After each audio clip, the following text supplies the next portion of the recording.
네, 오늘 느헤미야 5장 1절에서 19절 본문으로 함께 부요해지는 하나님 나라 공동체라는 제목으로 하나님의 말씀 나누겠습니다. 느헤미야 4장, 5장, 6장은 성벽 재건에 발생한 그 영적인 도전들을 다루고 있습니다. 4장이 이제 총체적으로 봤을 때에 어떤 외부 세력들의 그런 도전에 대한 내용이었다면 5장은 이 이스라엘 공동체의 내부적인 문제라고 볼 수가 있습니다. 구체적으로 말씀드리면 가난한 자들의 고통에 대한 그런 문제가 이제 부각되었습니다. 이 내부의 문제를 좀 구체적으로 살펴보면 한마디로 요약하면 식량난이었습니다. 가난한 사람들이 먹을 것이 없었어요. 그래서 그 내부의 문제를 이제 그런 식량난이 발생된 근본적인 이유가 무엇인가 몇 가지가 있는데, 오늘 첫째로 흉년이 있었습니다. 오늘 본문을 근거로 보니까 흉년이 있어서 이제 그 흉년 가운데 이 유다 백성들이 이제 자신들의 재산을 이제 저당 잡히게 되면서 상황이 점점 악화되게 되었던 것입니다. 두 번째로 무거운 세금이 문제였습니다. 이제 바사 왕국에 일정 세금을 바쳐야 했습니다. 그런데 꼬박꼬박 세금을 바치는 것도 힘든데 이제 중간에 관리들이 또 이렇게 착취해 먹는 그런 것들이 끊이지 않으니까 중한 그 과세 때문에 그들의 고통이 끊이지 않았던 것입니다. 또 한 가지 그들의 고통은 무엇이냐면 이제 가난하니까 동족들에게도 빚을 지게 되는 거예요. 유대인들끼리. 근데 원래 하나님께서는 율법에 동족끼리, 유대인들끼리 그 빚을 질 때는 이자를 절대 받지 말라고 말씀하셨는데 이들이 이자를 아주 악착같이 받았습니다. 그리고 결국에 그 빚을 갚지 못하니까 결국엔 자기 자녀들을 이제 동족에게 종으로 이제 팔아먹는 그러한 신세까지 되었던 것입니다. 여러분, 교회가 아무리 원대한 계획을 세울지라도 대단한 사역을 계획할지라도 우리 가까이에 있는 약자들을 돌보지 못하면 참다운 하나님 나라를 우리가 구현해낼 수 없습니다. 우리 계획만, 포부만 크다고 해서 교회 역할이 제대로 이행되는 것이 아니라 하나님 나라는 가까운 곳부터 출발해야 하는 것입니다. 이제 이전에 저희 아내와 제가 이제 좀 시간이 좀 나서 한국 교회에 좀 새롭게 이제 좀 떠오르는 교회들을 탐방을 다닌 적이 있습니다. 근데 그곳에서 우리가 보고 느낀 그 이후에 우리가 입을 모아서 했던 말이 무엇이냐면, 나중에 우리가 교회를 개척하게 되면 교회의 문턱을 꼭 낮추자고 그런 얘기를 나눴습니다. 왜 그런 얘기를 나눴냐면, 우리가 한결같이 갔던 교회들이 너무 지나치게 세련되고 교회 자체가 명품 분위기가 잘 흐르는 거예요.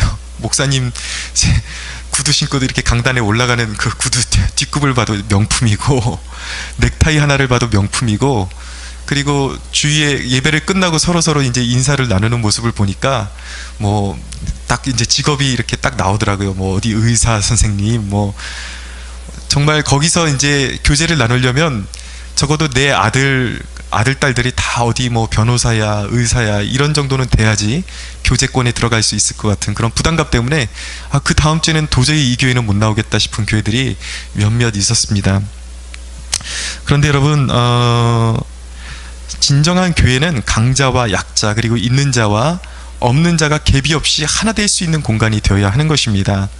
그렇다고 해서 뭐 있어 보이고 또 사회적으로 부유한 사람들을 우리가 배척해서 또 안 되고, 또 그렇다고 가난한 사람이라 그래서 업신여겨서도 안 되는 것이죠. 진정으로 건강한 교회라는 것은, 그래서 교회 자체가 부티가 나면 안 되는 거예요. 사실은 부한 자도 올 수 있고 가난한 자도 올 수 있고, 그렇지만 그들이 그 한 공간에서 어우러질 수 있는 그런 교회가 건강한 교회인 것입니다. 여러분, 하나님 나라를 세우는 사명, 우리가 계속 이제 느헤미야를 이제 나누면서 그 무너졌던 하나님의 나라를 세워가는 그 사명에 대해서 나누고 있지 않습니까?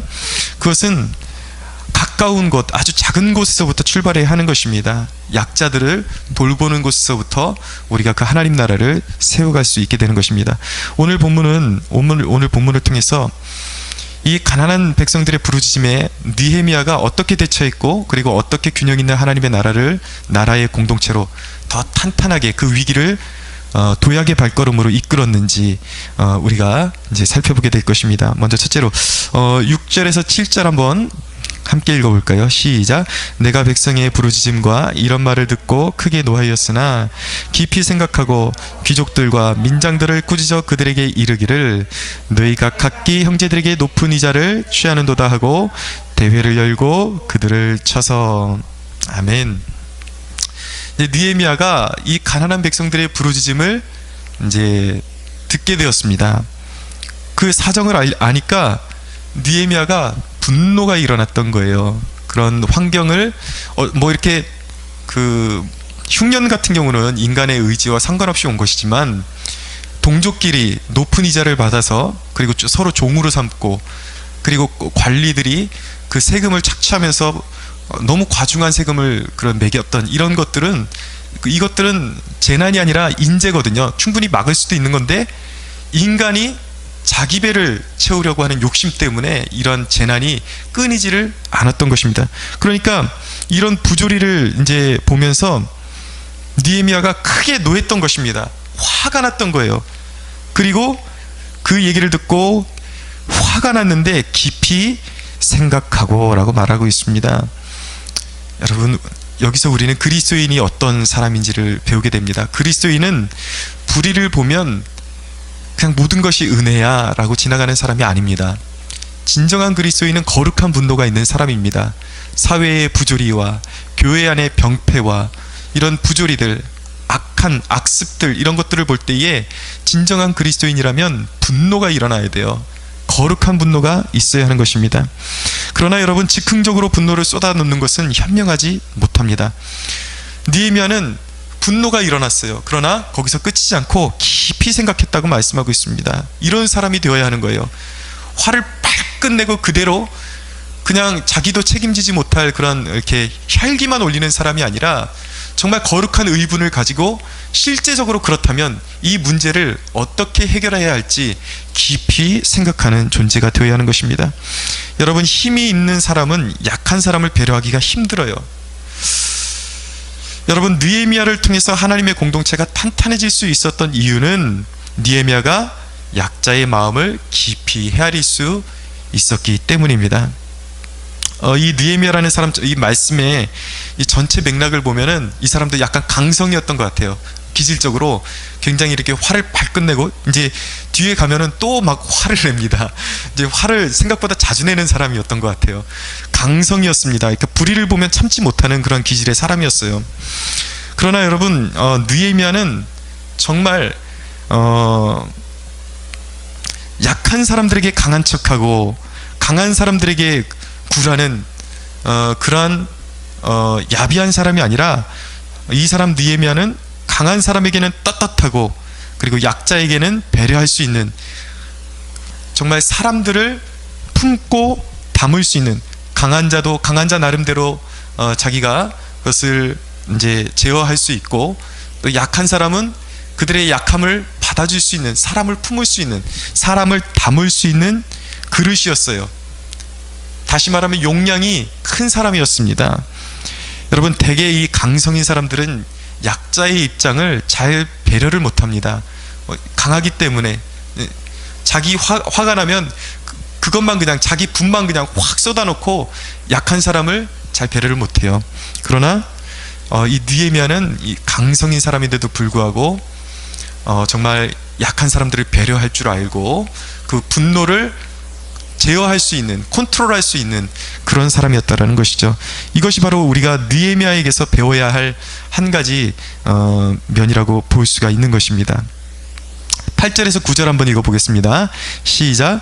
그들에게 이르기를 우리는 이방인의 손에 팔린 우리 형제 유다 사람들을 우리의 힘을 다하여 도로 찾았거늘 너희는 너희 형제를 팔고자 하느냐 더구나 우리 손에 팔리게 하겠느냐 하매 그들이 잠잠하여 말이 없기로 내가 또 이르기를 너희의 소행이 좋지 못하도다. 우리의 대적 이방 사람의 비방을 생각하고 우리 하나님을 경외하는 가운데 행할 것이 아니냐. 네, 이제 그 부패와 그런 긍휼이 없는, 그래서 이 사회에 이스라엘 공동체에 재난을 가져오는데 한몫한 이 이스라엘 백성들의 이 리더들을 느헤미야가 데려다가 이제 꾸짖는 그런 장면입니다. 근데 이 8절에서 9절에서 우리가 그리스도인들이 사회생활을 하며 가져야 할 두 가지 원칙을 우리가 여기서 배우게 됩니다. 그리스도인들이 사회생활을 어떻게 해야 되는가, 어떤 마음의 자세로 해야 되는가. 첫째는 믿지 않는 사람들의 비방을 생각해야 합니다. 그들을 어느 정도는 의식을 해야 하는 것입니다. 여러분, 물론 우리가 세상 사람들의 비방에 일일이 다 신경 쓸 필요는 없어요.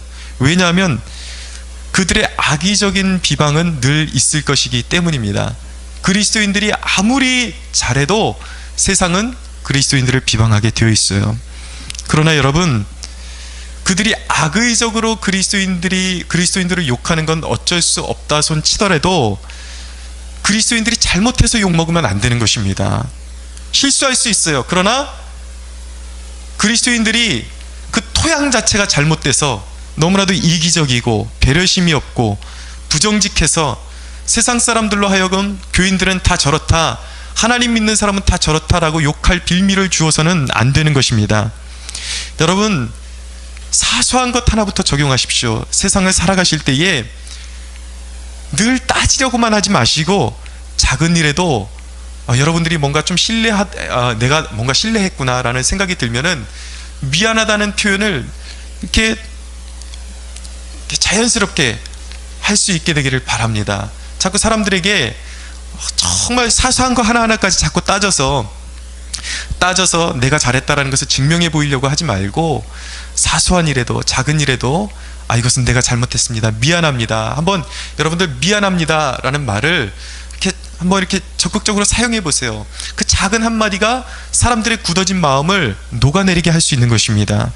여러분, 세상 가운데서 우리가 어떻게 살아야 하는가, 베드로전서 2장 19절에서 20절에서 우리에게 중요한 교훈의 말씀을 주고 계신데 여기 잘 껴두시고 베드로전서 2장 한번 가보겠습니다. 신약성경 거의 끝에 가면은 배시라고 되어 있는 곳이 있습니다. 베드로전서 2장 377페이지, 신약성경 377페이지 2장 19절에서 20절입니다.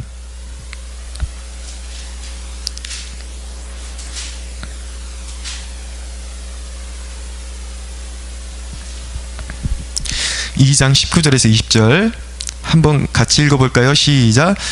부당하게 고난을 받아도 하나님을 생각함으로 슬픔을 참으면 이는 아름다우나 죄가 있어 매를 맞고 참으면 무슨 칭찬이 있으리요. 그러나 선을 행함으로 고난을 받고 참으면 이는 하나님 앞에 아름다우니라. 아멘. 예.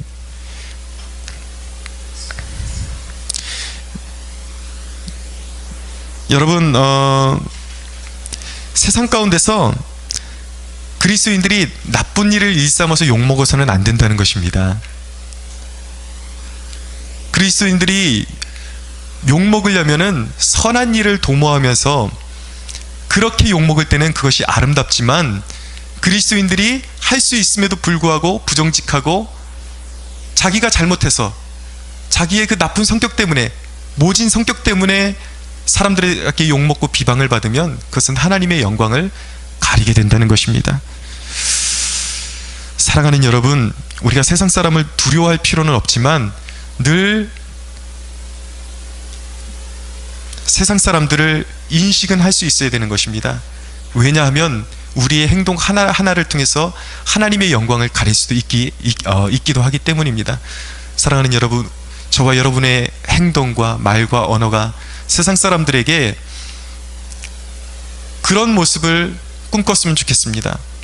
우리를 비록 욕하겠지만, 그들이 욕하겠지만 그들의 마음속으로는 숨길 수 없는 그런 경외감이 일어나고 우리를 볼 때에 정말 믿는 사람, 저 사람은 왜 저렇게 행동할까 이해할 수 없다. 이런 가운데서 왜 저렇게 정직하게 행동할까? 왜 저 사람은 내가 잘못한 것 같은데 자기가 먼저 미안하다고 할까? 그렇게 우리의 모습을 통해서 겉으로는 욕할지 모르겠지만 그들의 속으로는 하나님을 경외할 수밖에 없는 경외심이 일어나는 그러한 행동으로 하나님께 영광 올려드린 저와 여러분들이 되기를 간절히 축원합니다. 두 번째로 우리가 사회생활할 때 어떤 자세를 가져야 되는가? 하나님을 경외함으로 행하라는 것입니다. 여러분, 하나님을 사랑하면 사람을 귀히 여기게 되어 있습니다. 여러분, 내가 누리는 축복을 물량적인 관점에서 뿐만 아니라 정당한 축복인지 우리가 생각하는 습관을 들여야 하는 것입니다. 보세요. 이번에 세월호 사건 일어나면서 그 선박 그 회사가 청해진 해운이라는 선박 회사입니다. 근데 결정적인 배가 이렇게 변침해서 배가 이렇게 돌이키면서 쓰러진 원인은 아직까지 지금 찾고 있지만 분명히 드러난 것은 무엇이냐면 이 참극을 냈던 주요 원인 중에 몇 가지가 있는데 그 한 가지가 뭐냐면 배를 불법 개조를 시킨 거예요. 무게중심을 너무 올린 거죠. 왜 올렸을까요? 사람을 한 사람이라도 더 실어서 돈을 만들어내야 하니까. 그리고 적재량을 초과해서 마구마구 차량을 싣고 짐을 쌓았습니다. 왜일까요? 그걸 한 번 그렇게 하면 거의 1억 원에 가까운, 한 번 운행하는데 1억 원에 가까운 돈을 벌어들일 수가 있기 때문이에요. 여러분, 생각을 해보세요. 그들이 만약에 이런 사고를 겪지 않고 무사히 이렇게 운항을 했다면 그들 속으로 뭐라고 생각했을까요? 그들 배후에 구원파가 있는데 그들은 뭐라고 생각했을까요? 아마 그렇게 수입을 올려놓고 이것이 바로 하나님이 우리에게 주신 축복이라고 그렇게 나름대로 생각했을 거예요. 불법을 자행해놓고 그것이 축복이라고 생각하고 있다는 것입니다. 그런데 극단적으로 예를 들어서 그렇지 많은 그리스도인들 가운데 이렇게 사는 사람들이 너무나도 많다는 것입니다. 불법을 행하고 다른 사람의 등을 쳐먹고 다른 사람의 눈물을 빼가면서, 눈에서 눈물을 빼가면서 그렇게 돈을 벌어놓고 이것이 바로 나의 신앙으로 말미암은 하나님이 주신 축복이다라고 말하는 사람들이 세상에 너무나도 많다라는 것입니다. 여러분, 그것은 아무리 돈을 많이 벌어도 그것은 축복이 아닌 것입니다. 그건 다른 사람의 눈물을 통해서 다른 사람의 피값인 것입니다. 하나님은 반드시 그것을 심판하실 것입니다. 여러분, 이번에 브라질 월드컵이 일어나고 있지 않습니까? 제가 매스컴을 접하면서 참 기가 막힌 그런 뉴스를 접했는데, 이 월드컵을 위해서 이제 월드컵을 개최하면 나라의 위상이 살고 경제가 살아나잖아요. 그러니까 이 브라질이 월드컵을 개최하기 위해서 한 일이 뭐냐면 그 월드컵 경기 주 경기장이 있는 그곳이 원래 빈민지대라 그래요. 그 빈민들을 밀어버린 거예요. 그 빈민들이 이제 브라질 원주민들이라고 하는데 그냥 거기서 쫓아낸 것이 아니라 엄청난 학살을 저질렀습니다. 사진을 보니까 사람들을 쓰레기처럼 시체를 학살을 저지르고 쓰레기처럼 쌓아놓은 사진이 이제 매스컴에 이제 뜬 것을 제가 보았습니다. 만약에 이것이 꿈인 것이 아니라 진정한 사실이라면 여러분, 이 브라질 월드컵은 지탄받아야 마땅한 것입니다. 거기에는 반드시 심판이 있을 것입니다. 그것은 축복이 아닌 것입니다. 그것은 나라가 그것을 통해서, 핏값을 통해서 아무리 그들이 형통하고 나라가 부강한다고 할지라도 잠시 동안에 형통할지 모르겠지만 하나님은 그 민족을 결코 가만두지 않으실 것입니다. 여러분, 약자를 의도적으로 밟고 이득을 취한 자들, 그들의 형통의 종국은 심판이 되고야 말 것입니다. 여러분의 신앙생활이 온통 가정의 번영과 물질의 축복에만 있고 어떻게 벌어들였는지 거기에는 관심이 없고 주위의 어려운 이웃을 돌보지 않는다면, 여러분, 저를 비롯한 여러분 모두가 만약에 그런 사람이라면 우리는 성도가 아니라 속물인 것입니다. 하나님에게는 그런 자녀들이 없습니다. 왜 하나님의 자녀들을 성도라고 말하는 것일까요? 말 그대로 성도인 거예요. 거룩한 하나님의 백성들, 그것이 바로 성도인 것입니다. 사랑하는 여러분, 비록 없이 살더라도, 비록 조금 없이 살더라도 하나님의 영광을 위해서 사는, 하나님의 이름에 먹칠하지 않는 그런 하나님의 자녀들이 되기를 간절히 주 예수 이름으로 축원합니다. 여러분, 회개의 열매는 정직으로 나타나야 하는 것입니다. 세례 요한이 이제 요단강에서 회개의 메시지를 선포했을 때에 수많은 무리들이 회개의 세례를 받기 위해서 세례 요한에게 나왔습니다. 그때 무리들이 세례 요한에게 우리가 어떻게 해야 우리의 죄를 씻을 수 있습니까? 라고 그렇게 물었을 때에 세례 요한이 무리들에게 그렇게 대답했습니다. 너희 중에 옷 2벌 있는 사람은 한 벌은 너희가 입고 한 벌은 가난한 자들에게 나누어 주어라. 이것이 바로 회개의 열매다 라고 그렇게 말했습니다. 그리고 세리들, 당시 이스라엘 동족들에게 과다한 세금을 부과해서 로마에 빌붙어 살면서 그 세금에서 일부분을 갈취했던 세리들이 회개하고자 나왔을 때에 세례 요한이 뭐라고 말했냐면, 부과된 것 외에는 매기지 말아라. 정직하게 세금을 매기고 띄어먹지 말아라. 정당하게 너희 월급으로만 살아라. 그렇게 이야기했던 것이, 그것이 바로 회개의 열매예요. 군인들이 나왔습니다. 군인들이 우리는 어떻게 해야 합니까? 라고 물어봤을 때에 세례 요한은 거짓으로 고발하지 말아라. 그리고 너희가 받는 급료를 족한 줄로 알아라. 사랑하는 여러분, 비록 봉급이 적어도, 우리의 월급이 적어도 족한 줄로 알아야 하는 것입니다.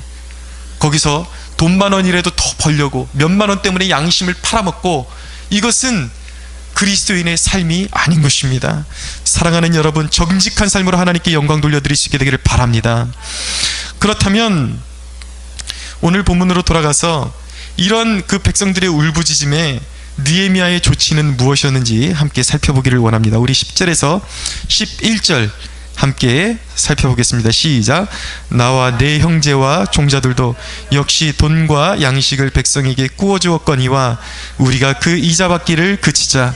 그런즉 너희는 그들에게 오늘이라도 그들의 밭과 포도원과 감람원과 집이며 너희가 구워준 돈이나 양식이나 새 포도주나 기름의 100분의 1을 돌려보내라 하였더니. 아멘. 느헤미야가 조치를 취한 것은 무엇입니까? 그 이스라엘 백성들의 가운데 그 귀족들, 리더들에게 이제는 이자 받기를 그치자 라고 그렇게 제안을 한 것입니다. 그리고 여기 보니까 이제 포도원과 감람원과 집이며 너희가 구워준 돈이나 양식이나 새 포도주나 기름의 100분의 1을 돌려보내라고 말씀하는데, 이 100분의 1을 돌려보내라는 것은 무슨 말이냐면 너희가 이전에 받았던 이자를 다 돌려보내라는 거예요. 이자 받지 말라는 것입니다. 그리고 나서 느헤미야가 경고하는 것이 무엇이냐면 13절입니다. 함께 읽겠습니다. 시작. 내가 옷자락을 털며 이르기를 이 말대로 행하지 아니하는 자는 모두 하나님이 또한 이와 같이 그 집과 산업에서 털어버리실지니 그는 곧 이렇게 털려서 빈손이 될지로다 하매 회중이 다 아멘하고 여호와를 찬송하고 백성들이 그 말한 대로 행하였더라. 아멘. 여러분, 느헤미야가 너희가 만약에 우리가 같이 결단한 것을 이행하지 않으면, 이자를 돌려주고 이 가난한 백성들에게 이자를 돌려주는 것을 이행하지 않으면 내 옷을 지금 털어버리는 것처럼 너희의 가산이 하나님의 심판으로 말미암아 다 털려버릴 것이다. 그렇게 선언하는 것입니다. 여러분, 이것은 느헤미야가 악담을 한 것이 아니에요.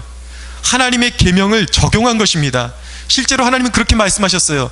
가난한 자에게 눈을 감는 자들, 억울한 자들에게 눈을 감는 자들은 반드시 하나님의 심판이 있을 것입니다. 여러분,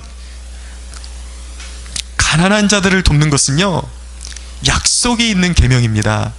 하나님의 계명은 다 약속이 있는 계명이에요. 하나님의 계명을 다 범사에 지키면 범사에 하나님께서 우리의 삶을 돌보아 주시는 것입니다. 그런데 그 계명 가운데서도 하나님께서 성경에 보면은 특별히 약속이 있는 계명, 정말 강조하시는 계명이 몇 가지가 있는데, 그 중에 한 가지가 무엇이냐면 부모를 공경하는 것입니다. 부모를 잘 공경하면 사도 바울도 이야기하죠. 이 땅에서 잘 되고 너희의 수명이 길 것이다 라고 그렇게 약속하는 것입니다. 약속이 있는 계명이에요. 부모를 공경하는 것은.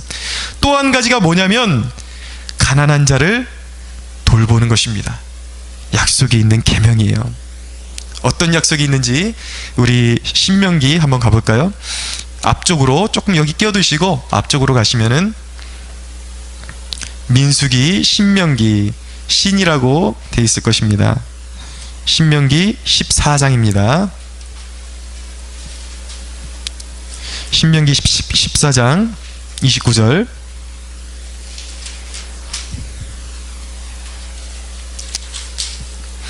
신명기 14장 29절 한번 같이 한번 읽어볼까요? 찾으셨습니까? 14장 29절 14장 29절 같이 읽겠습니다. 시작. 너희 중에 분깃이나 기업이 없는 레위인과 내 성중에 거류하는 객과 및 고아와 과부들이 와서 먹고 배부르게 하라. 그리하면 내 하나님 여호와께서 내 손으로 하는 범사에 내게 복을 주시리라. 할렐루야. 자, 신명기 15장 4절 하반절부터 보겠습니다. 4절 하반절부터 5절까지 내가 오늘 내게 내리는 거기부터 시작하겠습니다. 시작. 내가 오늘 내게 내리는 그 명령을 다 지켜 행하면 내 하나님 여호와께서 내게 기업으로 주신 땅에서 내가 반드시 복을 받으리니 너희 중에 가난한 자가 없으리라. 할렐루야. 여러분 가운데 가난한 자가 없게 되기를 바랍니다. 신명기 24장 가볼까요? 24장 신명기 24장 20절 신명기 24장 20절입니다.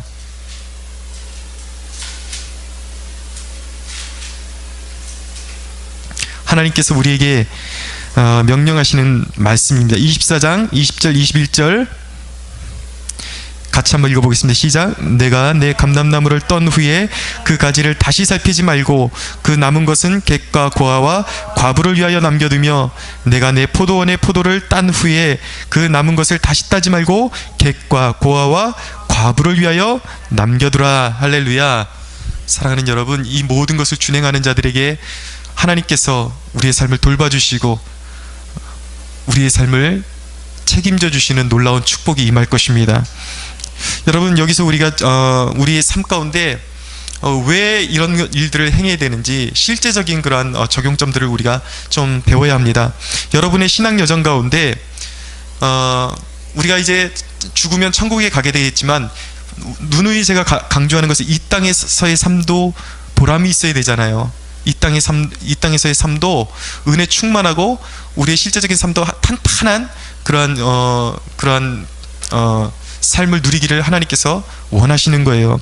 그렇다면 여러분의 신앙 여정 가운데 경제적인 기반을 복 있게 세우려면 어떻게 해야 될까요? 그래서 몇 가지를 제가 말씀드리기를 원하는데, 첫째는 말할 필요 없습니다. 성실하게 일해야 합니다. 내 봉급이 많든지 적든지 그것을 떠나서 사람에게 눈속임하려고 하지 말고 돈 몇 푼 때문에 양심을 팔지 말고 성실하게 일하는 사람을 하나님은 축복하십니다. 두 번째로 헌금을 기쁨으로 드려야 합니다. 여러분들의 11조 생활을 점검하십시오.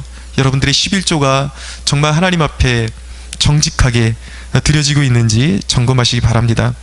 여러분, 성경은 우리가 기억해야 하는 것은 성경은 그냥 죽으면 천당 간다 이것만 가르치는 것이 아니에요. 우리의 삶의 모든 것을 교훈하는 것이 바로 성경인 것입니다. 우리의 가정생활, 그리고 인간관계, 직장생활, 물질관, 우리의 모든 것들을 다 순종하면 복되게 하나님께서 어떻게 하면 이 땅 가운데서 우리가 멸망하지 않고 넘어지지 않고 우리가 탄탄한 생활을 할 수 있는지 하나님께서 그 모든 것들을 배려하시고 기록해 놓으신 것이, 성도의 승리의 방법을 다 기록해 놓으신 것이 바로 성경임을 믿으시기 바랍니다.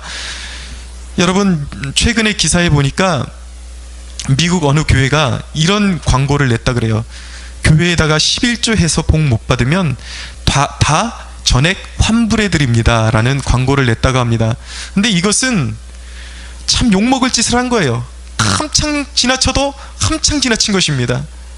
이런 자꾸 사건들이 일어나니까 교회가 자꾸 욕먹게 되고, 그리고 11조 헌금 생활에 대한 이제 그 교회에 대한 오해가 지속적으로 발생할 수밖에 없게 되는 거예요. 그러나 여러분, 분명히 제가 말씀드리는데, 여러분들이 아무리 11조 생활을 정직하게 하고 그리고 헌금 생활을 잘한다고 할지라도 여러분들은 여전히 가난할 수 있습니다. 누구 말대로 11조 잘하고 헌금 잘한다고 해서 갑자기 떼부자가 되는 것도 아니에요.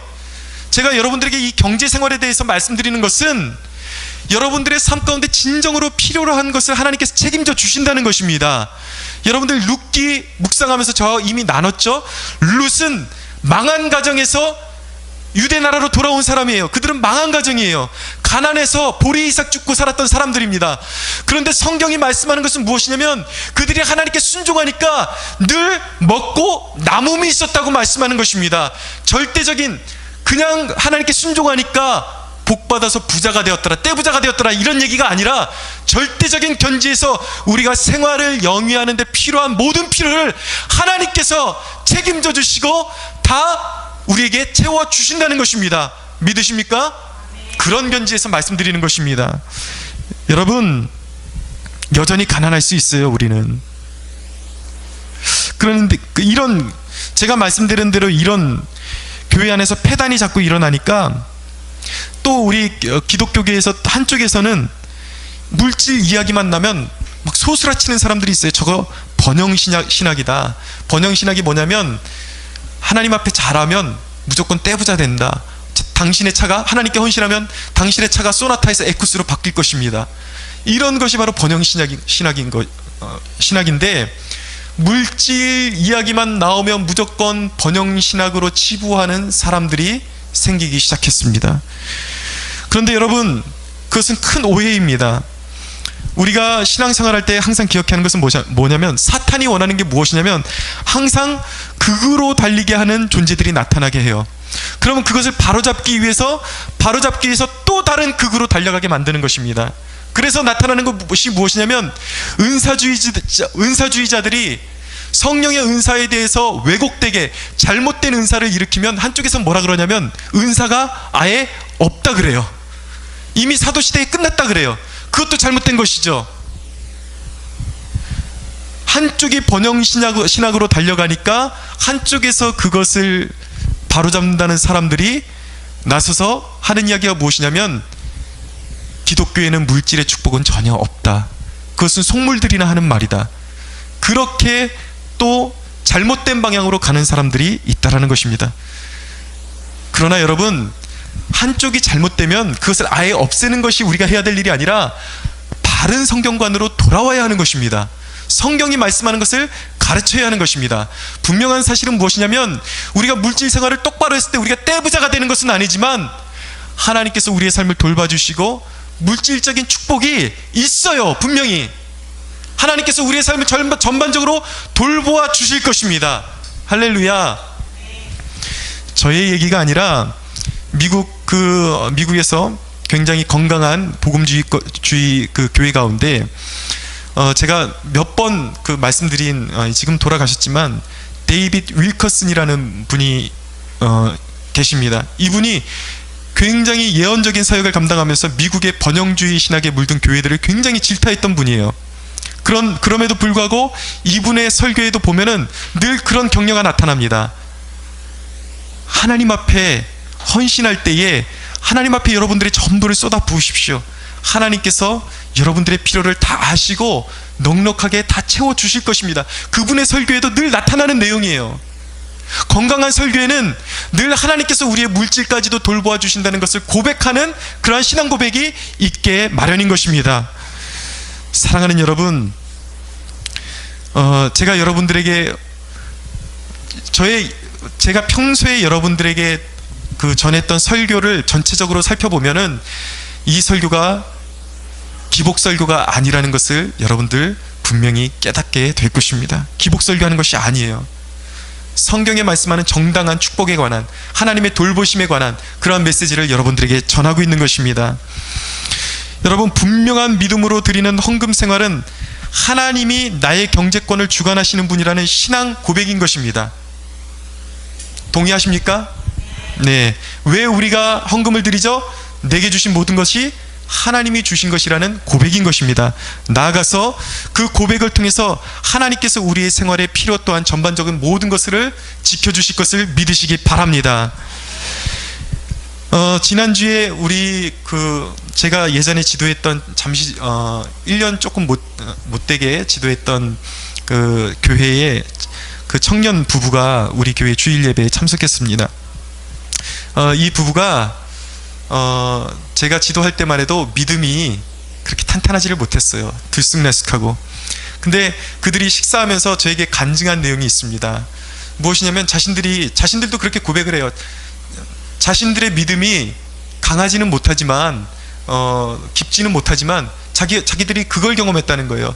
정말 성가대를 떠나지 않고, 이전에는 막 들쑥날쑥 주일 성수하고 막 봉사도 하다 말다 이랬는데, 어느 순간 마음을 정하고 들쑥날쑥한 것이 아니라 마음을 정하고 주일 성수를 온전히 하나님 앞에 드리고 성가대 봉사도 꾸준히 계속해서 빠지지 않고 계속해서 드리니까 자신들이 그것을 경험하게 되었다는 거예요. 이전에 풀리지 않았던 삶의 문제들을 하나님께서 풀어주시는 것을 경험하게 되었다는 것입니다. 그리고 이상하게 번다고 버는데도 자꾸 물질이 이상한 데로 새나가고 물질이 쌓이지를 않았는데, 오히려 주일날 온전히 하나님 안에서 안식하면서 주일 예배를 드리고 봉사를 하니까 재정도 허튼 대로 새나가지를 않으니까 당연하게 재정도 점점 탄탄하게 쌓여가더라는 것이죠. 이것은 우리에게 하나님께서 주시는 엄연한 축복인 것입니다. 여러분, 물질적인 축복이 우리의 신앙의 목적이 될 수는 없습니다. 아멘. 물질적인 축복이 우리의 신앙의 목적은 아닙니다. 그렇지만 여러분, 물질적인 축복을 우리가 경험할 때, 그런 생활을 돌봐주시는 하나님의 은혜를 자꾸 우리가 경험하게 되면 우리가 우리의 헌신의 촉진제는 될 수 있다는 사실을 꼭 기억하시기 바랍니다. 자꾸 이런 것을 경험해야 돼요. 그래야지, 내가 주일날 돈 벌지 않아도, 주일날 가게 문을 열지 않아도, 주일날 내가 딴짓하지 않아도 하나님을 믿고 신뢰하고 하나님께 헌신하면 하나님께서 내 삶을 보장해 주신다라는 그 간증이 자꾸 있어야 돼요. 체험이 있어야 되는 것입니다. 그런 체험이 여러분들에게 있게 되기를 축원합니다. 여러분, 하나님은 가끔 우리의 물질을 묶으세요. 물건을 묶으십니다. 왜 그럴까요? 어떤 교훈을 주시기 위해서 우리의 물질을 묶으십니다. 어떤 몇 가지 교훈을 주시기 위해서 묶으시는데, 첫째로 우리가 돈 버는 방법이 잘못됐을 때, 부정직할 때 교정시키기 위해서 하나님께서 물질을 확 묶어버리세요. 너는 이제 내 자녀야. 그렇게 돈 벌면 안 돼. 하나님께서 물질을 확 막아버리시는 거예요. 두 번째로, 써야 할 곳에 쓰라는 사인이에요. 왜냐하면 너 그동안 돈 벌게 해주니까 너 쓰는 거 보니까 늘 네 입으로만 들어가더라. 그게 아니라는 것입니다. 하나님께서 뭔가 가르쳐 주실 것이 있는 거예요. 써야 할 곳에 쓰라고 메시지를 전하시는 것입니다. 세 번째, 비슷한 맥락이긴 하지만 지출의 목적을 정확하게 확립하시게 하기 위해서 하나님께서 나에게 물질을 부어주실 때에 작은 물질이라도 내가 어떤 목적을 향해서 나의 물질을 드려야 되겠다라는 그러한 확립을 시키시기 위해서 하나님께서 어느 때는 물질을 확 묶어버리세요. 그러다가 어느 때가 되면 그 물질을 다시 풀어주십니다. 그럴 때 잘하셔야 돼요. 여러분들의 신앙이 진정으로 저속한 기복신앙이 아니라 하나님의 영광을 드러내는 그런 물질로 쓰임받게 되기를 간절히 원합니다. 여러분, 기복적인 신앙도 문제지만 물권이 전혀 하나님과 관계없을 거라는 그러한 잘못된 신앙은 더더욱 문제라는 사실을 꼭 기억하시기 바랍니다. 여러분, 우리의 경제적인 기반을 복 있게 세우기 위해서 세 번째 메시지입니다. 잘 들으십시오. 가난한 자에게 적극적으로 손을 펴야 합니다. 그래야 우리의 생활이 탄탄해지는 것입니다. 여러분들의 수입 가운데 가난한 자를 위한 배려가 있습니까? 어려운 교회나 선교지나 여러분들의 수입을 어느 정도 띄어서 그 교회를 향해서 헌신하는 것 여러분들 있습니까? 여러분, 하나님 나라가 세워질 때 성령이 임하신 교회 공동체의 특징이 있습니다. 유무상통이 일어나는 거예요. 내 것을 사도행전에 보면 내 것을 내 것이라고 주장하지 않고 있는 사람들이 자기의 소유를 팔아서 가난한 사람들에게 나눠줬던 것입니다. 이것이 바로 성령 받은 공동체의 특징이에요. 여러분, 하나님 나라의 원리는 내 것으로 도우면 가난해지는 것이 아닙니다. 잘 들으십시오. 이 원리는 마치 오병이어와 같은 것입니다. 오병이어, 물고기 5마리와 떡 5개와 물고기 2마리로 5,000명 먹인 사건 기억하시죠? 마치 그와 같은 거예요. 이 사건이 어떻게 일어났습니까?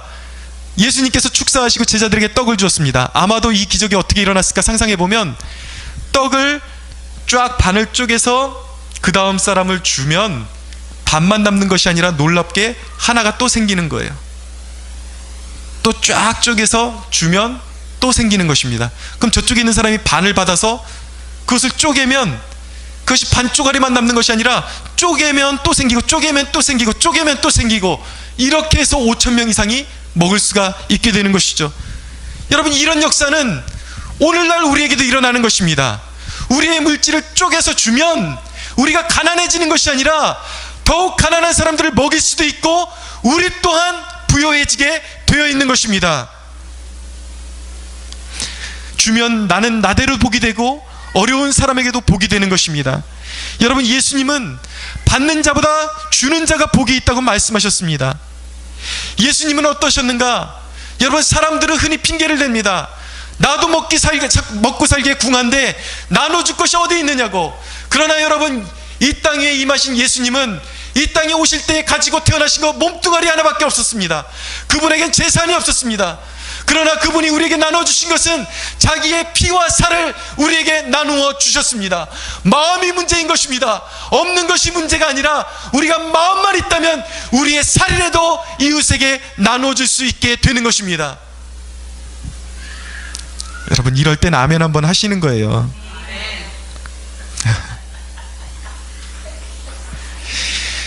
여러분, 고린도후서 8장 9절은 말씀합니다. 우리 주 예수 그리스도의 은혜를 너희가 알거니와 부요하신 이로써 너희를 위하여 가난하게 되심은 그의 가난함으로 말미암아 너희를 부요하게 하려 하심이라. 우리는 영적으로 파산 상태였습니다. 지옥에 갈 수밖에 없는 영혼들이었어요. 영적으로 완전 망한 사람들이었어요. 예수님께서 부요하신 분이 하늘의 왕자를 박차시고 이 땅에 육신을 입으시고 연약한 여인의 몸에 피조물로 태어나셔서, 피조물의 모습으로 태어나셔서 성육신하셔서 하나님이신 그분이 영광의 모든 보좌를 박차고 이 땅에 오셔서 우리 죄인들을 위해서 부요하신 분이 모든 것을 버리시고 자신의 살을 찢어주시고 우리를 위해서 피를 쏟아주신 분이 예수 그리스도라는 것입니다. 사랑하는 여러분, 이 은혜를 깨달은 자마다 우리의 살을 나누어줘야 할 책임이 있는 것입니다. 여러분, 우리의 재산을 나누어줘야 되는 것은 우리가 축복을 돌려받기 위해서가 아니라 주님께서 우리를 위해서 그렇게 하셨기 때문에 우리가 마땅히 해야 하는 책임이기도 한 것입니다. 사랑하는 여러분, 어려울수록 마음을 열어야 하는 것입니다. 가난하신 분들 특별히 이 말씀 새겨들어야 돼요. 가난은 주님의 뜻이 아닙니다. 가난은 벗어날 수 있는 거예요. 우리가 물질 생활만 잘해도 가난을 벗어날 수 있는 것입니다. 어려울수록 마음을 열어야 돼요. 여러분, 항상 상대적으로 보면 나는 없는 사람 같아요. 저 사람에 비하면 나는 항상 없는 사람 같아요. 그러니까 마음을 열지 않습니다. 그러니까 가난에서 벗어날 수가 없는 것입니다.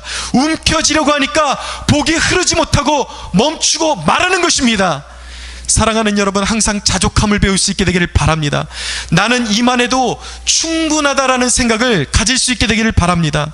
없을 때 용기를 내서 더욱 나눠줘 보세요. 나도 부족하지만 없을수록 더욱 나눠주는 것을 배울 수 있게 되기를 바랍니다. 여러분, 정말 하나님 살아계심을 믿으십니까? 정말 역사하는 하나님을 믿으신다면 그것을 물질로 한번 고백해 보십시오.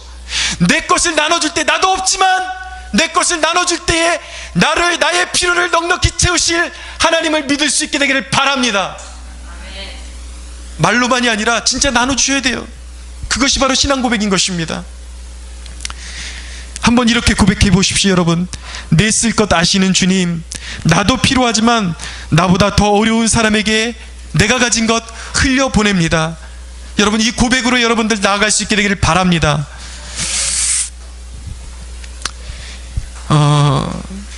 여러분, 사명자로서의 느헤미야의 모습 한 가지를 우리가 잠시만 살펴보기를 원하는데 14절을 볼까요? 한번 같이 읽겠습니다. 잠시만요. 본문으로 돌아가서 14절 읽겠습니다. 시작. 또한 유다 땅 총독으로 세움을 받은 때 곧 아닥사스다 왕 제20년부터 제32년까지 12년 동안은 나와 내 형제들이 총독의 녹을 먹지 아니하였느니라. 여러분, 느헤미야가 본을 보인 모습은 총독으로서 그는 백성들의 물질을 징수할 수도 있었어요. 정당하게 자신의 봉급으로 거둘 수도 있었습니다. 그러나 느헤미야는 녹을 먹지 않았습니다. 왜냐하면 18절에 보세요. 끝에 보니까 이 백성의 부역이 중함이었기 때문에 중함이었더라 라고 말씀하고 있습니다.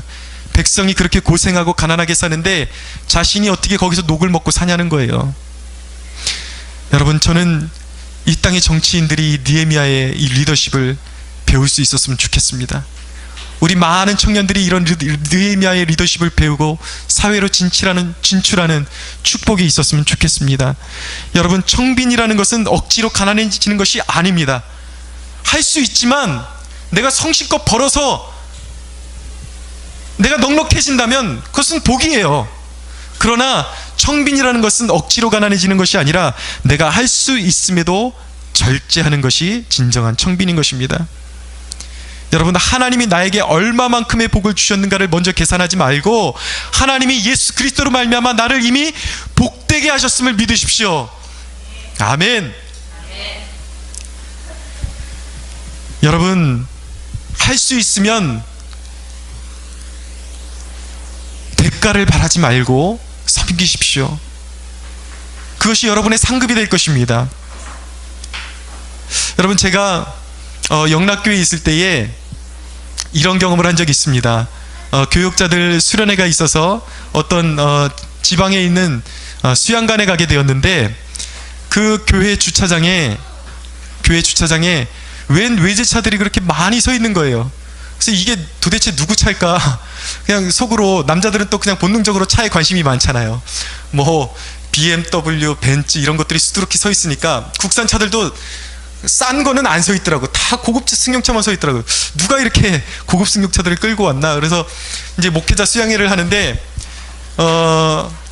아주 평범해 보이는 권사님들이 그렇게 식사로 이렇게 목회자들을 뒷바라지 해주시고 정말 손 걷어붙이고 식사로 섬겨주시고 겸손하게 그렇게 섬겨주시는 거예요.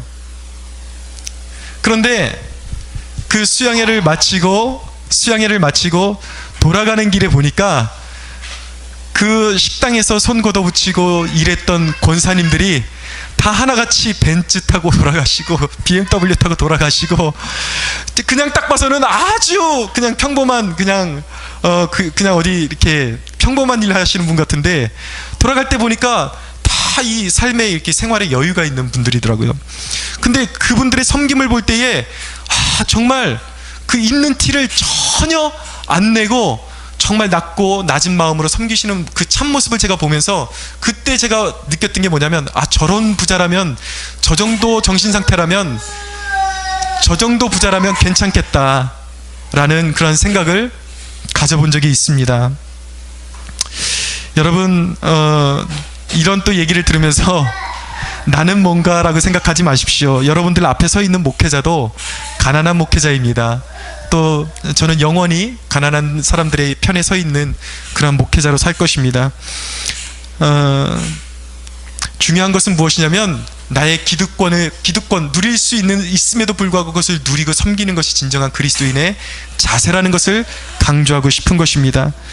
여러분, 개척교회에서 이름 없이 섬길 수 있는 일은 여러분들만이 할 수 있는 일입니다. 하나님께서 여러분들에게 반드시 놀라운 축복을 주실 줄로 믿습니다. 사랑하는 여러분, 말씀을 맺겠습니다. 예수 그리스도는 만민의 심판장이십니다. 그분은 참 믿음과 거짓된 믿음을 가려내서 영벌에 집어넣으실 수 있는 분이십니다. 집어넣으시는 분이십니다. 여러분, 참 믿음은 그리스도의 정신과 뜻대로 순종할 때에만 증명되는 법입니다. 여러분, 이런 거룩한 두려움을 가지고 우리는 세상으로 나아가야 합니다. 약자를 배려하는 저와 여러분의 작은 헌신을 통해서 우리가 사는 땅 가운데 약자들의 울음소리가 그쳐가는 그런 놀라운 은혜를 우리가 함께 보게 되기를 간절히 소원합니다. 할렐루야. 우리 하나님께 영광의 박수 한번 올려드리겠습니다.